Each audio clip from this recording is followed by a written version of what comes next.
Hello, Brando. So good to see you here. So Hello, excited. Stephanie. So excited to have you as our guest on How Thank Things you. Connect I'm so podcast. excited to be part of your this project. It's interconnectedness is a very important concept for all of us to integrate in our lives. So all good. Thank you. And I'm just so excited to have you as a guest, and that you have so much amazing experience to share. And just as an introduction, Brando Crespi is a global change maker and climate activist with a deep background in sustainability, branding, and innovation. He is the co-founder and chief strategist of Pro Natura International. And Brando, you have over the last 20 years designed, implemented, and funded many agroecological projects in the Americas, Africa, and Asia, and especially on the use of biochar to fight against climate change, strengthen food security, and also combat poverty. And before all of that, you've also had such an incredible career in multiple areas, starting off as a journalist in Italy, in Rome, which is where you're from. Is that right? Yeah, I'm very proud to say I had the most rapid career in the history of Italian journalism, all of it downhill. Because I started I started my journalism career after a few years at Georgetown. So I knew quite a lot about the US and the elections which were upcoming, and ended up in the city room where I felt I was at least getting out of this, our building and getting out and taking a bite of reality. And that was considered very uncool to go from politics to covering murders and things of that nature. But yes, I think anthropology and journalism gave me some of the tools that I believe are useful to understand our world and to understand how we shape reality. Speaking of interconnectedness, which you talked about earlier, I mean, it's really interesting because you went from journalism to actually doing field work in Amazonian anthropology, Yeah, including exploring shamanism and ethnobotany. yeah. And what was it? Uh, was it what was it inside you that kind of sparked that interest to go in that direction, and then Mm. later on into luxury fashion and branding? The I guess the deepest answer to that question is the fact that when I was about 13, I drowned. and and had what I later on discovered were a fairly classical set of experiences. My life flashed back in front of me. I judged it, and I connected to a reality which was so transcendent. The words are not very good to describe that. And I was left when I came back, because I was kind of very miraculously fished Wow. out at the last minute. Um, I was left with a nostalgia for the divine. And I had experienced what maybe a drop of water could experience if they joined the ocean and merged into that. And journalism was a deep dive into kind of a dark side of reality. And I knew that the better journalist I was becoming, the less I liked myself. So my departure from journalism, which was also a kind of family tradition, my grandfather was a journalist, my parents were journalists. Um, they That was a way to reconnect to other dimensions. And shamanism is an ancient way of connecting to, to piercing the veil which separates our dimension with other dimensions, other intelligences. And, um, And I was quite fascinated by that, and I'm fascinated by the knowledge that shamans have of plants. And over the years, we worked even at Pronatura quite a lot with shamans, both in the Amazon and in Gabon. Um, and they keep on surprising and amazing me. Extraordinary. And how did then, well, I'm just still kind of contemplating your experience, your near-death experience, which I'm sure just has shaped you in such deep ways. Absolutely. Um, but then you also then took a turn because you left Europe and then you went to LA. Well, excuse me, you were at Georgetown, but then you went to LA and actually um, sort of took a commercial turn and pretty much launched Rodeo Drive. I mean, you opened the first Fendi, Versace, and Protesi stores, and also Hard Rock Cafe. And how did that kind of happen between your journalism and anthropology Yeah, there's nothing and linear about shamanism? my life or anybody's life for that matter. But um, well, what happened is that in the mid 70s, things were going very bad in Italy. We were going through a lot of domestic terrorism, and five family friends had been kidnapped. And I was born in a very visible family. So we all collectively decided that it was time to leave. And so my parents moved to New York, and I decided to go to LA with my wife, who we discovered on the boat. I took a cargo boat to go to LA, which was a fun trip. uh, Stopping in Colombia, but nevertheless, and going back into the Amazon for a quick trip. But I arrived in LA and realized very quickly that there was nothing romantic about La Boheme in LA. Being a poor artist, journalist, and anthropologist was not going to put much joy into my life. And so I kind of somewhat stumbled into PR, marketing, and communications because, in a way, it was an easy path for me. It was kind of applied anthropology, if you want. And I knew journalism pretty well at this point, and I knew how to package things for journalists. Um, and I got a job, and which was, first time in many years I was back getting paid every month, and and the job was to launch Rodeo Drive. So that's how it all Amazing. started. And then, my parents were very involved in the world of luxury. My mother was an editor of American Vogue, and my father had a PR agency. He put Gregory Peck and Audrey Hepburn on the Vespa. He launched Valentino, Fendi, all these brands internationally. So I knew a lot of these people since I was a little kid. And when they found out I was in LA and was in a more commercial mode, they came flocking and said, help, we don't know California. We sometimes don't even speak English. And will you help us? And eventually I opened an office in New York and managed to handle the marketing communications for companies like Ferragamo, Zegna, many, many, many, many more.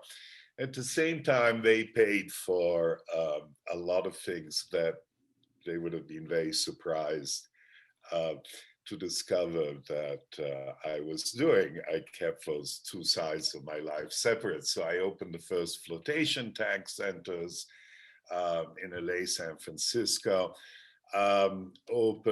Started with an extraordinary friend called Stephen Schwartz, something called the Mobius Group, which was an applied parapsychology lab where we studied remote viewing. And that was kind of Mobius and SRI were the centers where we were applying what we think is a human birthright.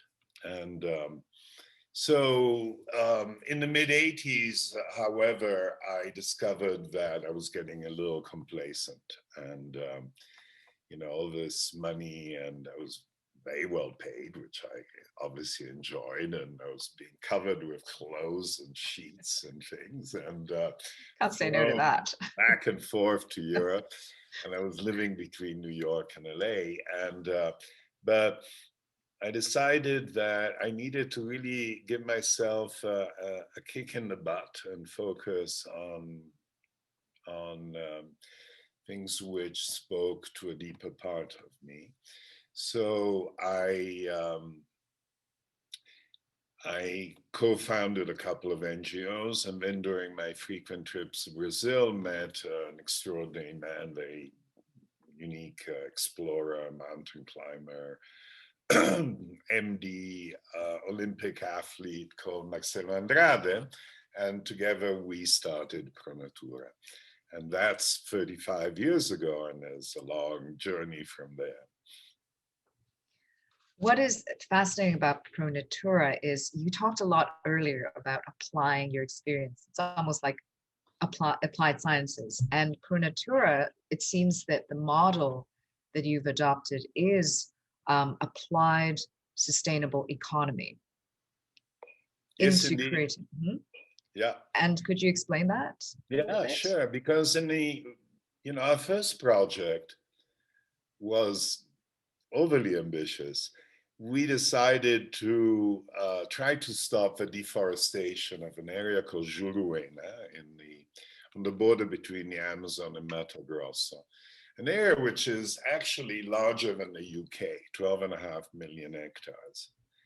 And at the time, the flavor of the whole environmental movement was really about conservation.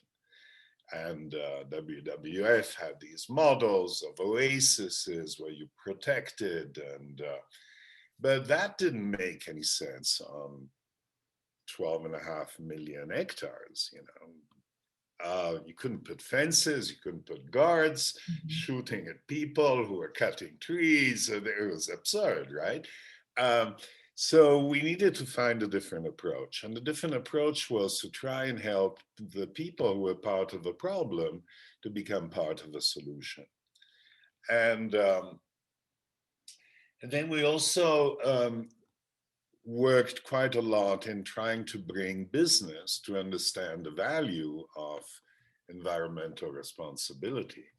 So, for instance, in Juruena, we created Peugeot, the French car company, funded the largest carbon sink in the world at the time, and we planted over 2 million trees. And reforestation in the Amazon is not a simple thing to do, but eventually that and many other things that we did, giving skills and teaching people sustainable economic practices, working with native communities. Still, there were at the time a few tribes which had never been contacted, so we didn't contact them. We tried to protect the integrity of their territory. But nevertheless, the point was to find ways which allowed people to leave the slash and burn agricultural practices and move into something more cooperative and more sustainable.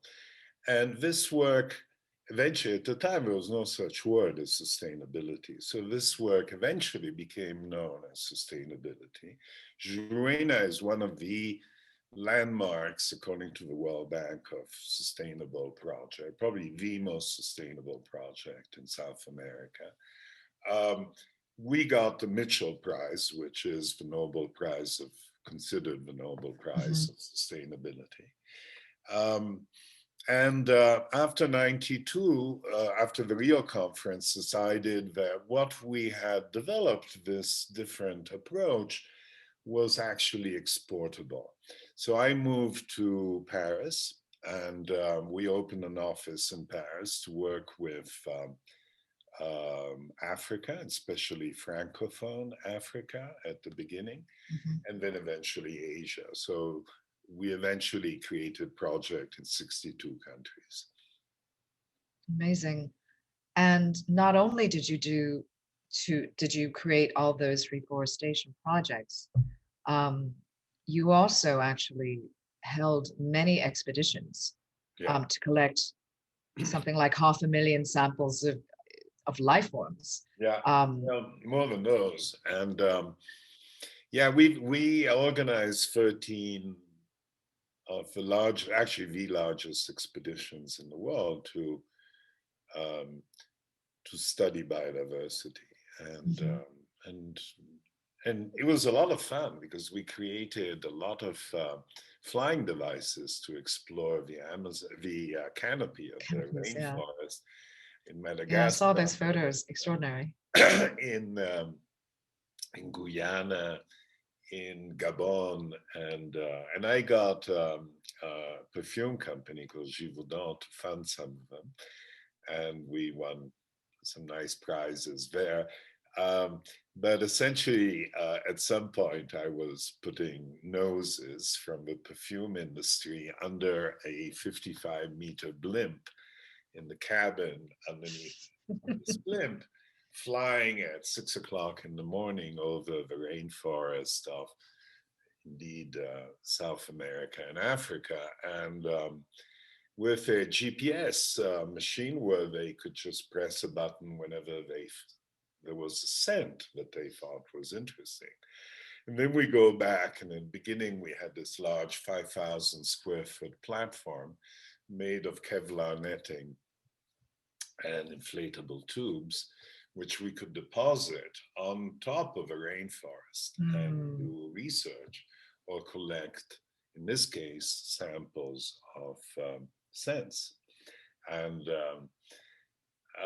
anyway, so there was a lot of interesting uh, expeditions, including the biggest one. We actually raised enough money to bring 183 scientists to Papua New Guinea for a year and a half and collect 1.5 million samples of life forms from 1,500 meters below the surface. So we had an oceanographic wow.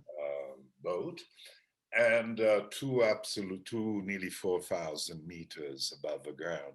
Every 100 meters, we'd stop and collect samples. And they're still being analyzed over taxonomy. They're doing the genetics now. We do Amazing. genetics of life samples and found hundreds of new life forms. But what is interesting about that is, first of all, why aren't lots of people doing that? And what Hmm. happened? We stopped Hmm. for a number of reasons. We'd like to start again, but you know, nobody else is doing this work, and it's incredibly important because we are in the midst of a great sixth extinction of life forms on this planet. And paradoxically, the areas which are the richest in biodiversity are the ones which are also the most threatened. So anyway, it's infuriating at some Yes. level that um, that this is not being done on large scale by. And why not? Why not, actually? It's a good question. I honestly, I don't know. I mean, the point is that there are some, like, for instance, the US Academy of Science and Smithsonian will do a study on one particular life form and look at different evolutions or different versions of that in on different continents. Uh, but the large scale collecting of life forms is we were the last to do it, as far as I know. Mm. And we stopped about 7 or 8 years ago. And you know, the situation hasn't improved since then. There's an No, extraordinary, absolutely you know, not. there was a lot of controversy around some of this for a while, not so much our work, but around the whole issue of biopiracy. So a lot Hmm. of countries are very suspicious, especially below the equator, of scientists coming to collect life forms, because some of them worked for pharma and chemical Right. industries and never, you know, and there's such a thing called biopiracy. And we tried to address that by creating a legal system called Biodivalor, which we offered to countries to adapt. And Gabon was the only country that actually took our system and legislated its own version of it. Mhm. And this allowed for ethical bioprospecting. So we were in Gabon with Glaxo, who was looking for anti-cancer drugs. They had signed into this ethical bioprospecting. And well, the sad thing is that when Glaxo opened their labs, their new labs outside of London, they invited us to introduce this project to all of the pharma companies. There were 18 companies present in London at the time, or present at the opening of this lab. And Glaxo said, look, we need to do this differently, and this is the way we've done it in Gabon, and you should do it too. So I gave out my card to 18 pharmaceutical companies, and they all said, yes, yes, yes, we'll all call you. None of them did. I wrote to them, and none of them answered. Dear. So part of this is because the US never signed a biodiversity convention at the Rio conference. So Mhm. it's much more profitable for companies, for pharma companies, but also chemical companies, just to go and take. And maybe they will put in a school or hospital, but most of the time that doesn't work. Right. You go back and you see that most corporate social responsibility projects are a Mhm. disaster. You go back a year later, and the beautiful picture published in the annual report is now, you know, broken down because you haven't included the local community. It's not their Right. project, you know. Which is something I noticed that, this was 35 years ago. And with Pro Natura International, you had already, that was part of your ethos, was to actually consult with local communities and actually understand what the shared values were. And upon that foundation, be able to base, you know, your, to structure the organization, to structure your business. Around that, around those shared values. And it's so important. I mean, it's such a foundational, really, to any sustainability work and regenerative work, taking that a step further. Um, it's interesting, too. I wonder, Brando, whether you feel it's, I know you mentioned that the US never signed the Rio, um, you know, that treaty, Biodiversity. biodiversity treaty, Yeah. but is it, well, that, and also just a general sense of of disassociation and separation from really the the fact that we are actually part of nature. I mean, there's almost a disconnect, and in some countries, at least the way I've observed, it's more so than for other cultures and countries. And certainly it seems for the US that's a big issue, and that is this fundamental sort of belief that we're above nature, and that's something that I think in the long run has certainly some significant negative consequences for all of us. Yeah. And I wonder, I'm thinking that probably has to do with some of why Yeah. why Well, obviously it's an it hasn't extractive happened. culture, Right. and and my criticism living in New York was that the mantra of New York is "What can you do for me?" And that's the mantra of this extractive mentality. It's not what can we do together. And so Right. at Pronatura, we're very much about what can we do together. And one of the things that we would do is walk into communities, not with a four-wheel drive and a satellite, phone, and listen and learn. And and that is something which was sorely lacking in the environmental and developmental world. There were a lot of kids with degrees from Harvard or Yale, and a lot of hubris, Western male Hmm. white hubris about we know better and we're Hmm. here. That's so there was a lot of paternalism, and even if well-meaning, and a lot of pushback, mostly very subtle but very effective. So what we would look for were the natural leaders, Hmm. because there was obviously a structure. Like we worked many years in Nigeria, and we were dealing with kings, lots of kings, and tribal kings. But there were also there was the national government, and then there is the people who are important on the ground, who really, and sometimes it's the shaman, sometimes it's a priest, sometimes it's a whorehouse owner. Hmm. And if you don't get them involved, nothing really happens. And then what we would do, we would identify, and very often they were women. And that was at the time, even more outrageous than it is today. Today, we take for granted Oh, it. God forbid. Yeah. Actually, all developmental work starts with women. Hmm. That's the most effective way to change a community's economic future. And we would ask them, let's define together where you want to be in 50 years. And that was a real stretch because a lot of these communities are surviving. Yeah. But it was very important to bring that consciousness of possibility. And then we would find funding. And eventually we deployed $1.5 billion over the years, and impacted about 6.5 million people. Um, and But it's a drop in the bucket. Hmm.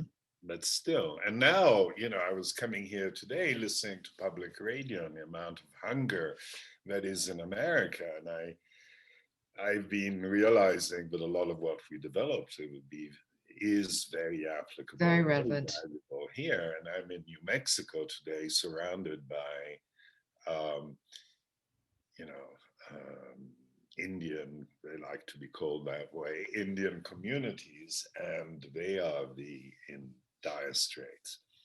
The Pueblo Indians in New Mexico. The Hmm. Pueblo Indians, but also the Navajos, the Apaches, Mm. there are plenty of tribes here. Hmm. And part of the problem is they don't really work very well together. And so there's still a lot of tribal antagonism, which is historical.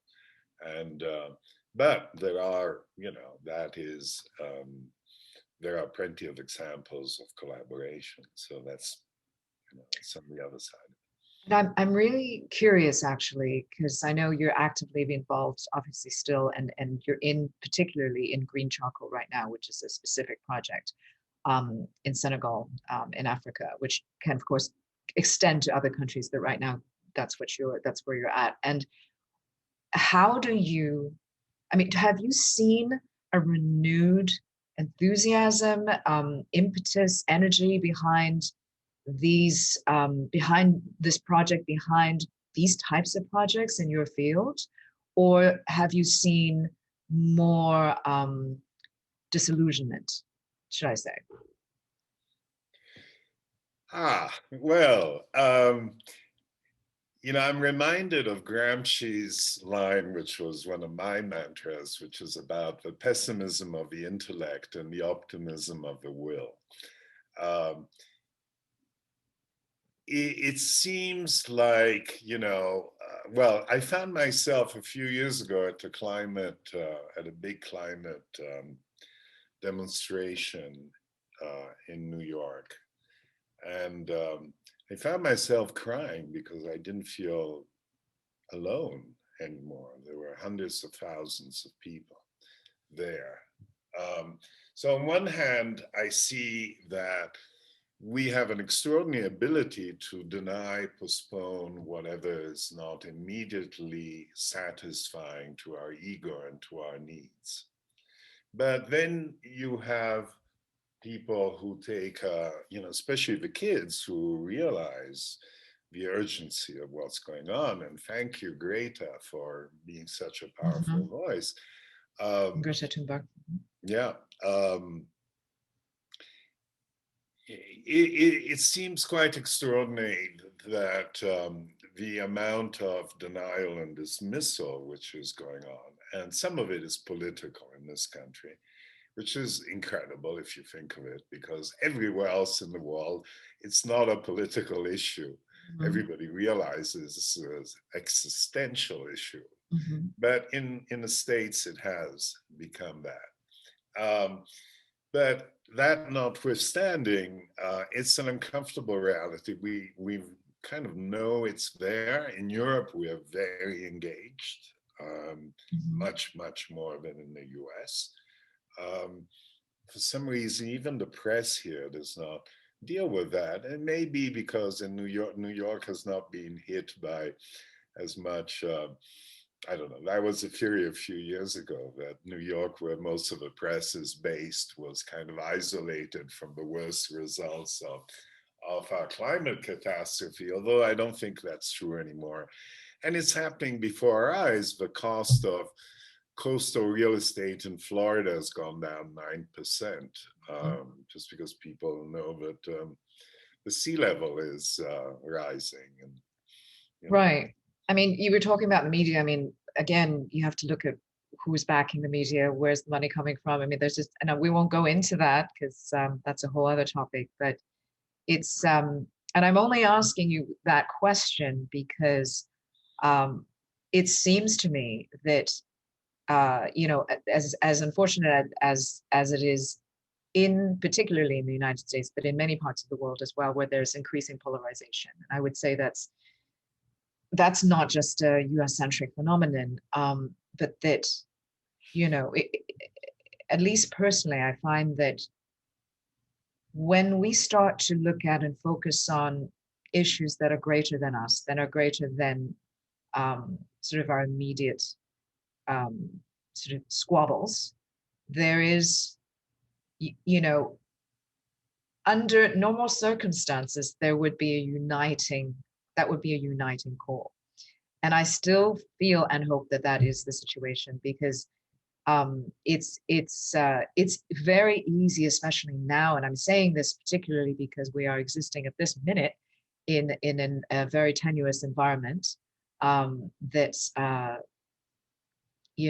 feels like something's going to ignite any second, and not necessarily in a constructive way. However, I would say also that, there is the forces that are exaggerating and fomenting a lot of this polarization. Part of the agenda is to extinguish that hope, right? Is to extinguish and kind of take away the joy, the hope, the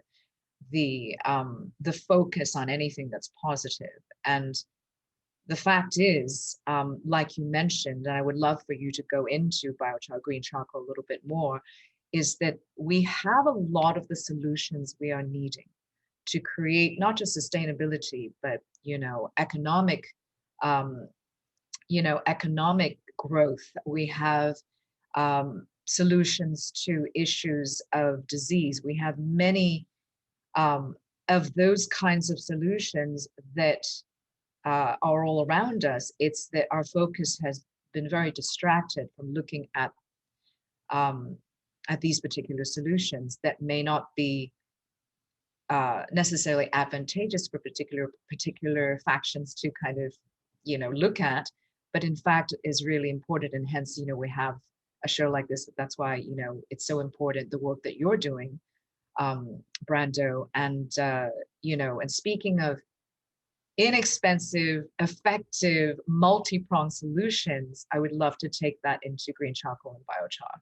So could you explain to us how that works and why it's so amazing? Yeah. Well, I remember years ago talking to people in the States about climate issues and it being a very abstract conversation. And then finding myself in, I don't know, Senegal or Ethiopia. Well, Ethiopia is a good example. I was asked to try and help the coffee industry in Ethiopia because there was a study by Q, it's an English research organization, that said by 2050, Ethiopia would lose 98% of its coffee production because of climate change. So what I'm getting at is that farmers know and have known that climate change is real. Um, it's it's more in the boardrooms and in some of the political centers that the denial takes place, and it's I think we are at the end of that cycle. The So we were working with farmers because ultimately 80% of the developing world's economy is related to food and agriculture. And bringing agroforestry, permaculture, and other techniques to them, and finding that it was getting harder and harder for them because of lack of water and because of shorter growing seasons, a number of reasons why it was becoming harder for them to survive. And this was generating conflict and migration. And we're still at the beginning of that phase. So, but farmers know around the planet what's going on. And we realized that we needed to bring innovation and help to them. And eventually what we did is some kind of technology transfer from the Amazon, from old technology, old Amazonian Ancient wisdom. technologies to Africa and Asia and so on, through the whole process of biochar. But what really happened is that we stumbled on what is an extraordinary solution. It's being called the third green revolution, really by chance. Because in 1998, we already knew that the use of charcoal was destroying forests all over the world. And there are close to 3 billion people who use charcoal every day, with terrible impacts on not only on the forests and Mm-hmm. biodiversity, but also on health, because there are close to 4 million women and children who die every year from breathing the fumes from charcoal. And the more people move into cities, and the more population explodes, the greater the demand for charcoal is. Charcoal and firewood, but in cities specifically, it's not firewood, it's charcoal. So we decided to develop a technology which would allow us to take agricultural waste or invasive species like elephant grass or tifa in Africa, and turn that into a green charcoal.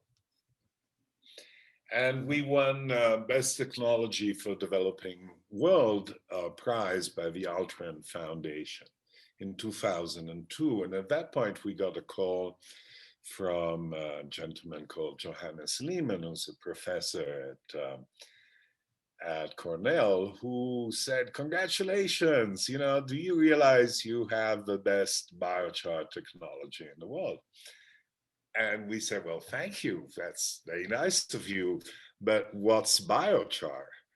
And he, you could hear the surprise in the silence on the other side of the line. He said, "But you guys are originally Brazilians, if you don't know what biochar is." And we said, "Well, sorry, we don't." He said, "This is Terra Preta dos Indios."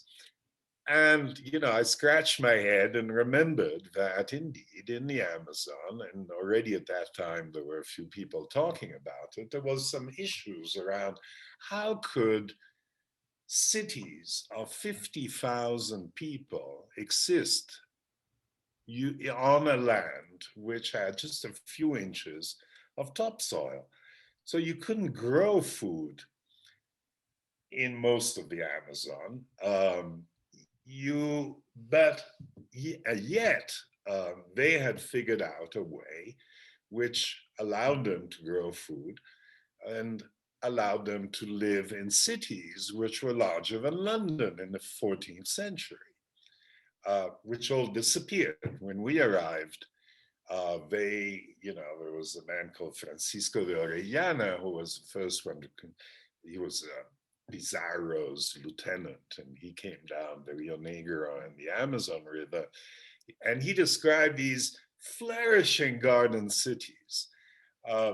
Well, 40 years later, when they went back, the Spanish went back, there was nothing there. Our germs had killed millions of people. There were probably 20 million people living in the Amazon at the time. And what we now know is that they had observed that by adding ground charcoal to the ground, that an extraordinary effect took place. I didn't understand why, but it was obvious that that soil became very fertile. And now we have 20,000 studies on this, and the Chinese are all over this. The Chinese have understood and implemented the use of biochar on a national scale. But at the time, what we knew is that by adding charcoal, something happened, soil was created. In some cases, you have 7, 8, 12 feet of black fertile soil, which was geoengineered by native Amerindian tribes. And that this land, this soil is 900% more fertile than the traditional Amazonian soil. And what we were compressing into charcoal, into a green charcoal, was actually the same thing that Amazonian Indians were putting into the soil. And moving fast forward, we have projects all around the Sahara Desert in 13 countries where we've demonstrated that with camel dung, biochar, and a lot of elbow grease and some social technologies to get people working together and collaborating, that we could turn sterile Sahara desert sand into 11 harvests a year. That's extraordinary. Yeah. So this is like extreme agriculture. But while most of the planet, thank God, is not in that situation, we have 60 years of topsoil left on this planet. Every year, we just flush down the oceans an incredible amount of fertile soil. And biochar is a way of turning that, of reactivating the biology of that soil. Regenerating the soil, yeah. Regenerating the soil so that you can increase the yields and the speed at which plants grow between 50 and 300% in some cases. And the worse the soil is, the more extraordinary the impact of the use of biochar is. See, Sahara, you can't get any worse Right. than that. Sand, Exactly. sterile sand. Um, so, so today we are very involved in bringing biochar to the surface as one of the most powerful regenerative solutions we have. We also know we can turn biochar into graphite and create superconducting batteries and superconductors and batteries and so on, but on a much more down-to-earth basis, pun intended, we can double at least food production and cut water. In the Sahara, we cut water between 80 and 85%. So, you know, that's another quality of biochar is that it has a structure which is like nanotubes where water goes in, and then you have fauna and flora, bacteria, enzymes, and so on growing there, and then that nurtures this extraordinary network of called mycorrhiza. It's a mushroom. It's kind of called the underground internet because Right, exactly. network which allows plants to nurture and connect with Mycelium. each other. Yeah. Yeah. So amazing and powerful. That's the end of part 1. Don't miss part 2 of my interview with Brando Crespi in the next episode, where he continues his inspiring talk about green technology and creating zero-waste circular economies that are both highly profitable and also positively impactful.